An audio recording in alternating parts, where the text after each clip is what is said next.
What we're going to do today is we're going to ignite this structure, and ultimately, as this structure ignites and is consumed by the fire, we're going to examine what effect it has to surrounding buildings and building materials. And so what we have is we have this ADU, it will be ignited, and we're looking at the other building that you have over here, and what is the impact on that?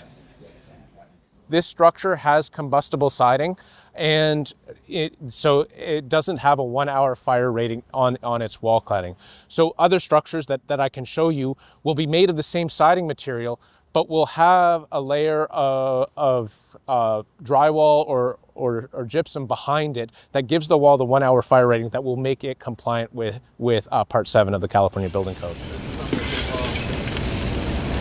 Mitigation actions really can reduce the risk to wildfires. We've shown that here in the lab, and we've seen after events that there are different steps that homeowners can take or construction practices that will lower the risk.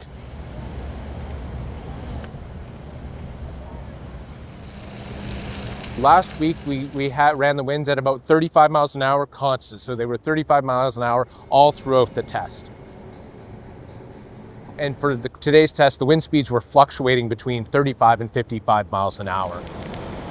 When we ran the test 2 weeks ago, the annealed glass in those windows really failed really early, much earlier than we'd ever seen the tempered glass or the compliant windows that had failed. And that's very similar to what we saw today, is that the windows, which is a primary way where the fire gets inside the structure, took a little bit longer to fail in this case, and therefore it just prolongs the time it takes for the fire to get in, and ultimately till it starts consuming everything inside.